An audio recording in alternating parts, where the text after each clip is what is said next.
Blah. I did not know you were with Roy when you took the road trip when he was shooting Document of the Dead, and you were there. You're in Dawn of the Dead. Oh yeah. And I'm briefly in the documentary.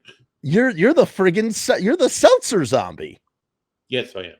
I mean, that's you know what's so crazy about that to me? Like, because now, and especially talk about like revered fan bases for films.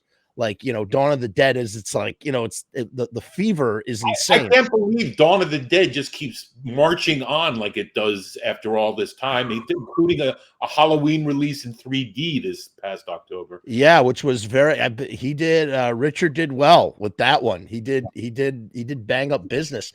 But what's amazing is you drove down and you saw them making an independent film. But now it's interesting how, like, once a film is shot, once it's canonized in those moving images, like you were talking about, where it's like solidified as this celluloid world that you can step into once light is shown through it, it's now so much more. You've had these two very unique experiences where you've had the experience of the movie, as we all have, and you have this experience where you were there when it wasn't a movie, where they were just a bunch of guys in a mall shooting. Like shooting anything and everything. I mean, it's great. That is so crazy to me. That was a great opportunity because I had already been a great fan of Night of the Living Dead. Wow. Even to the extent I first heard about Night of the Living Dead when I read Roger Ebert's original review of it back from 1968, right?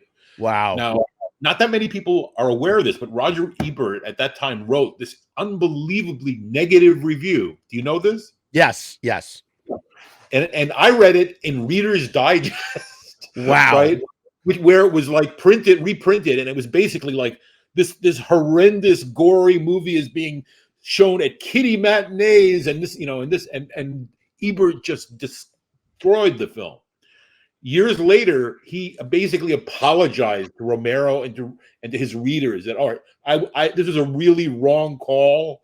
And I don't know if this is before or after, but it was around the time Dawn of the Dead came out, which he gave a highly positive review. Good on him, because like that doesn't happen today. Nobody ever admits it when they're wrong.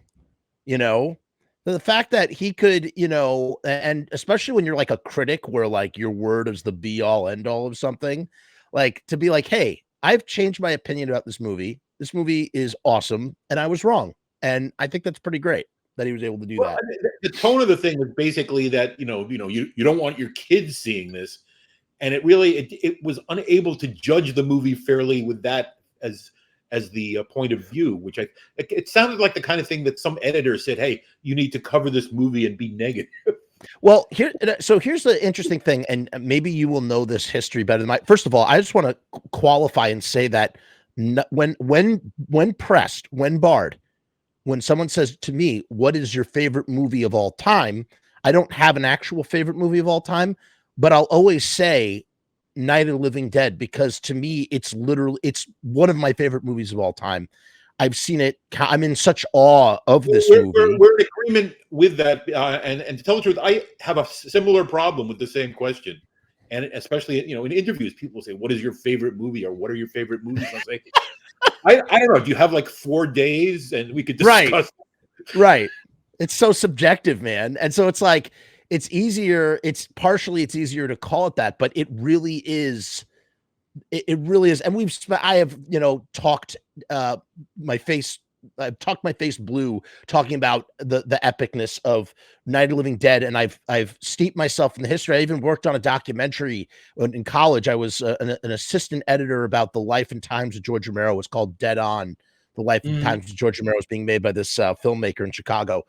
So I spent a lot of time around a lot. That's where I really learned about all the players in the Romero verse. For me, it was great to be able to get that opportunity to visit George's set on Dawn, because Unreal. Became a key film to me. I read that review, that Ebert review, right? And I was determined to see this film, and it was no longer in theaters.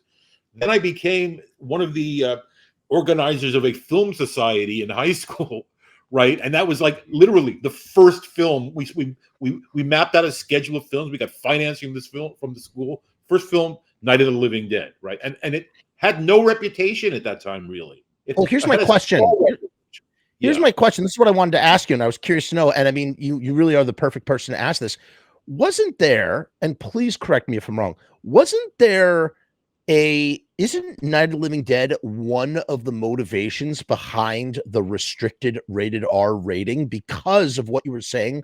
Because parents or people were bringing kids to this movie and I don't know. not knowing. I forget exactly what year those particular ratings began. I think it was I don't know if it was 68. It might have been 70, 71, something around there. It was in the 60s, but I forget what year they started instituting. We can actually find this. I'm going to find this out right now. I don't know. I mean, if that, I can't believe it because first of all, it was not a very widely distributed film at the time. It played, the usual grindhouse circuit, but it right. And it's not like it was infamous as something. It was basically horror fans started to notice it and say, "Hey, this is something different and it's exceptional." Okay, so it started in 1968. All right. And then wait, hold on. Let's see if they mention Night of the Living Dead. I should have just done this in the first place. No, it's not even on here. You would think they would have said something about it. I guess not. Well, the thing is, first of all, it was in black and white, which may have given it a little bit of away. But it wasn't exactly there were gorier movies that had been the Herschel Gordon Lewis movies. Right, Blood Feast. Yeah, I mean they're those are basically just explicitly these Eyes Without a Face. Yeah, but more of an art film, I'd say that. Right, that's more of an art film, and so is there's another one that is, I think it came out the same year as Eyes. Yeah, but when I'm thinking about films that had straight up gore in them Blood Feast, you have Eyes Without a Face, which shows a woman's face coming off, and you have I'm going to probably butcher this name. It's a Japanese salaryman picture from either 1959 or 1960 called Jigoku, something like that. It's in Criterion, and that shows a dude's open stripped body. That's Jigoku. That's Japanese for hell, and I've seen the yes, film. Yeah. Yes, and that's what happens. Yes, he goes to hell, and his flesh is stripped from his body. I don't know if that was 1960 or 1959, but it was 1960, and it's actually.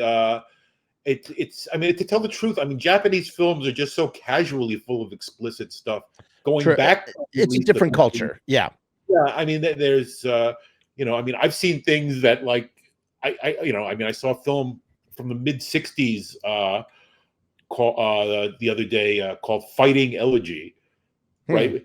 And it takes place in post-war Japan, and it's about the aggressiveness of Japanese youth after the war, looking, like they had no place to go to feel proud or part of something, or right after World War II was lost. And so, and this is essentially about this one character's sexual frustration resulting in his aggressiveness, and some of it is just incredibly clever, but it's mid 60s. There's a scene where he basically is with this girl that he really, really likes, but everything has to be very proper and formal and etc. And he's in the room with her piano at one point, and he starts playing the keys with his heart on.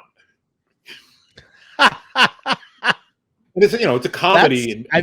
That takes talent. That's in the 60s. That's 1965. This is so far afield from anything going on. That's crazy at that time.